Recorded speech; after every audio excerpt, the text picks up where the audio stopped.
Shalom Bapak Ibu Saudaraku yang terkasih di dalam Tuhan, khususnya ibu-ibu yang tergabung dalam persekutuan Komisi Wanita Ester.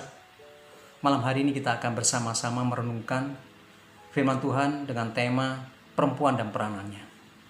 Berbicara tentang pelayanan tidak terbatas di dalam sebuah komunitas gereja, tetapi bisa di luar gereja, bisa di dalam rumah, bisa juga di tempat yang lain. Berbicara tentang perempuan, tentu berbeda perempuan dalam masa lalu dan masa kini. Dalam tradisi perjanjian lama, khususnya bagi orang-orang Yahudi, mereka mendukung patriarki, yaitu sebuah sistem sosial yang menempatkan laki-laki lebih penting, lebih berkuasa, lebih tinggi, atau lebih utama dari perempuan. Juga di dalam filosofi Yunani dengan tokohnya Plato dan Aristoteles mewakili pandangan kuno yang memandang perempuan sebagai makhluk yang tidak setara dengan laki-laki. Kalau boleh saya katakan lebih rendah dari laki-laki. Namun pada masa kini peran perempuan berbeda dibandingkan dengan peran perempuan di masa lampau. Perbedaannya adalah perempuan masa kini dapat mengambil bagian dalam kehidupan kemasyarakatan. Perempuan masa lampau dilarang. Perempuan masa kini dapat tampil di depan umum, tetapi perempuan di masa lampau hanya berdiam diri di rumah saja. Kecuali saat ini, masa COVID-19 ini, laki-laki dan perempuan stay at home. Perempuan di masa kini bisa bekerja di banyak tempat dan bisa menduduki beberapa jabatan, sedangkan perempuan di masa lalu tidak bisa.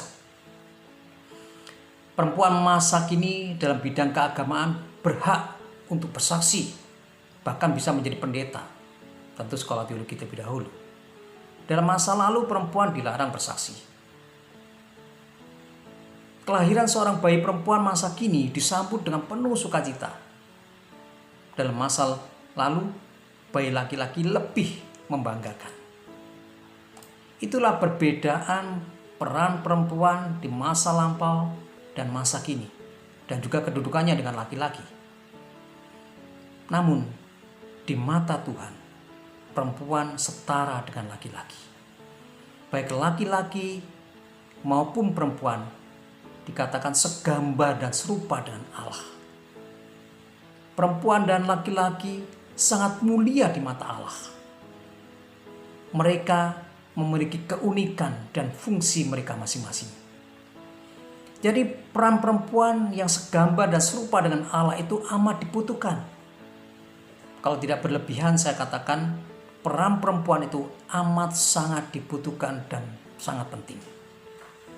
Setuju ya para perempuan-perempuan?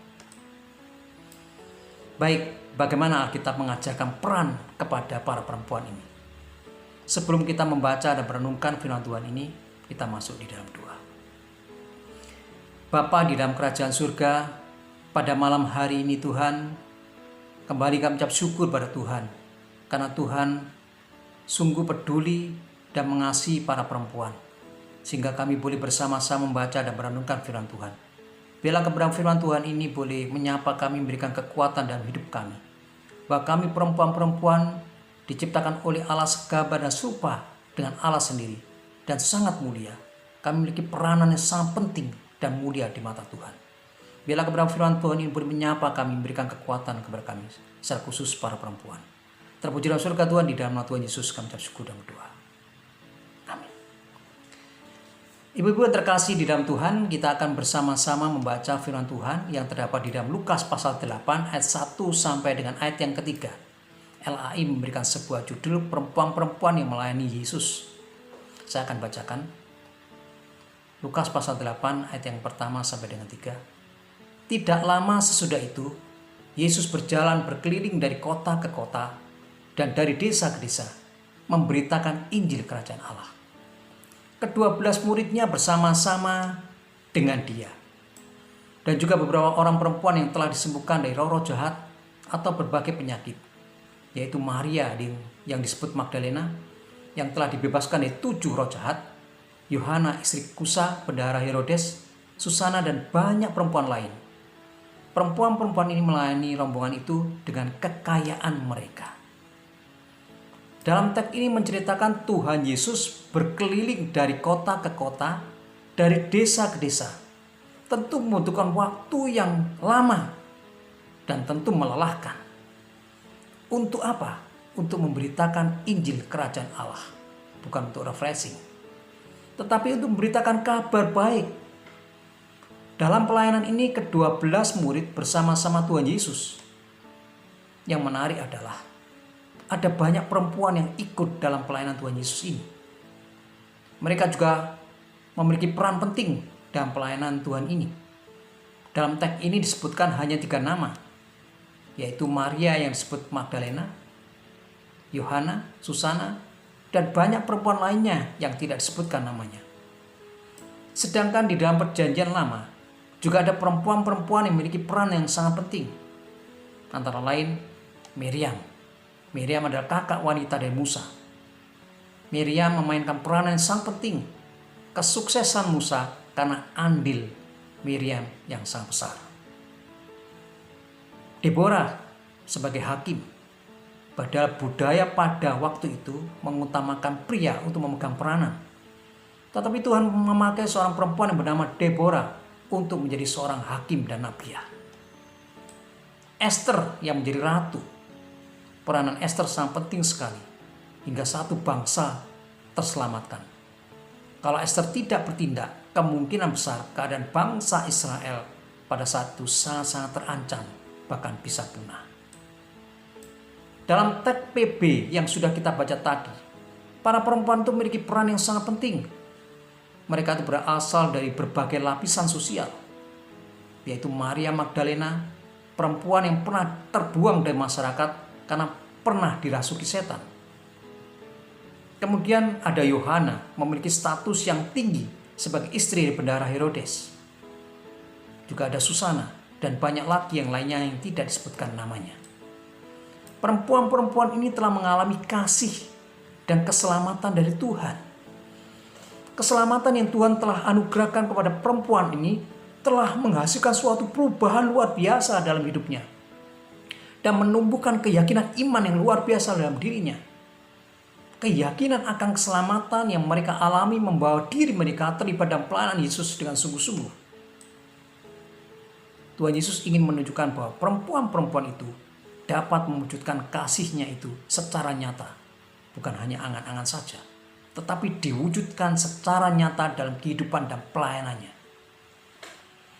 Demikian pula kita, khususnya para perempuan yang mengalami kasih dan anugerah keselamatan dari Tuhan Yesus. Seharusnya Allah membuat kita menunjukkan perubahan hidup secara nyata. Dari kata-katanya, dari sikapnya, dari hari ke hari, dan semakin menampakkan buah Roh Kudus dalam setiap perkataannya, dalam pikirannya, dan perbuatannya.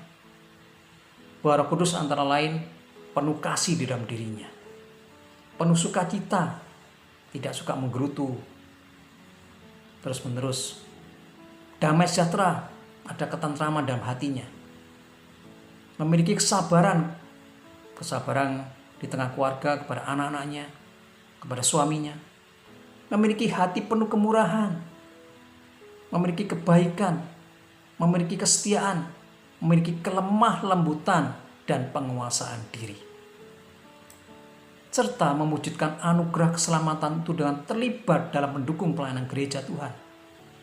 Mendukung pelayanan gereja Tuhan dalam konteks COVID-19 ini, kita bisa mendoakan siapa saja, yaitu mendoakan hamba-hamba Tuhan, keluarganya, pasangannya, mendoakan majelis, pasangannya, keluarganya, pekerjaannya, mendoakan jemaat Tuhan. Kemudian mensupport dana untuk pekerjaan Tuhan, agar pekerjaan Tuhan tetap dapat berlangsung. Seperti perempuan dari ayat yang ketiga disebutkan, perempuan-perempuan ini melayani rombongan itu dengan kekayaan atau harta mereka. Dan juga bisa saling call, WA, antar jemaat yang dapat saling menguatkan tentunya, dan lain-lain. Juga pelayanan kepada masyarakat. Jadi setiap orang, khususnya para perempuan yang mengalami kasih dan keselamatan dari Tuhan Yesus, pasti mengalami perubahan hidup. Dia tidak mampu hidup hanya untuk kepentingan diri sendiri. Dia tidak akan pernah mampu hidup untuk kepuasan diri sendiri. Atau mereka saling membenci, saling bermusuhan. Sebaliknya mereka ada gairah di dalam hidupnya untuk mengasihi sesamanya. Sebagai juru damai. Dan ada dorongan yang amat kuat untuk menceritakan kasih Tuhan yang mulia itu kepada orang lain. Dalam konteks menghadapi COVID saat ini dan memasuki new normal life ini, apa peranan perempuan? Apabila kita, para perempuan, sudah mengalami kasih Kristus, pakailah kesempatan ini dengan semaksimal mungkin untuk kemuliaan nama Tuhan. Jangan bersikap pasif, tetapi harus lebih proaktif. Dan tentunya ada sebuah gairah dalam menciptakan sebuah kesempatan dalam melayani Tuhan. Tentu dengan mengandalkan kekuatan dari Tuhan. Dan tunjukkan kesetiaan iman kita. Pelayanan secara konsisten dan kontinu.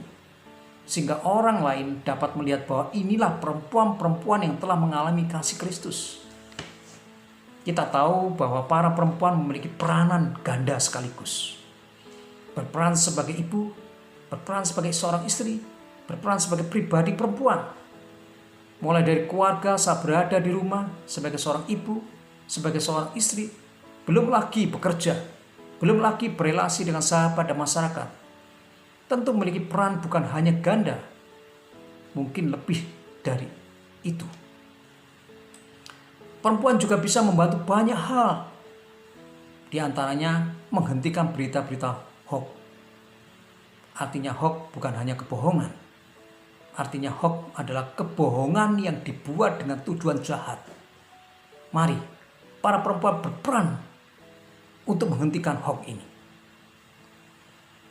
Kemudian bagi yang berkecukupan dapat menggalang dana untuk membantu dalam menghambat COVID-19 ini. Yaitu melalui aksi sosial, pemberian sembako, masker, sanitizer, dan sebagainya. Di tengah rumah tangga, semakin sabar dan mengasihi kepada anak-anak dan suaminya. Mungkin juga ada orang tua atau mertua, dan selalu mendoakan mereka semuanya. Mungkin juga di saat stay at home, para ibu-ibu semakin kreatif dan variatif memasakkan anggota keluarganya dengan penuh cinta dan sukacita. Ketika memasak dengan sungguh-sungguh penuh cinta dan sukacita, maka masakan itu jauh lebih nikmat dan lezat, dan sebagainya dan sebagainya.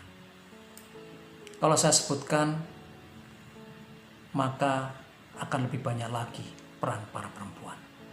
Inilah peran perempuan yang sangat banyak dan sangat penting. Oleh sebab itu, para perempuan yang Tuhan sudah berikan peran yang banyak dan penting itu, wujudkan secara nyata dengan penuh kasih dan sukacita untuk kemuliaan nama Tuhan. Amin. Tuhan Yesus memberkati ibu-ibu semuanya.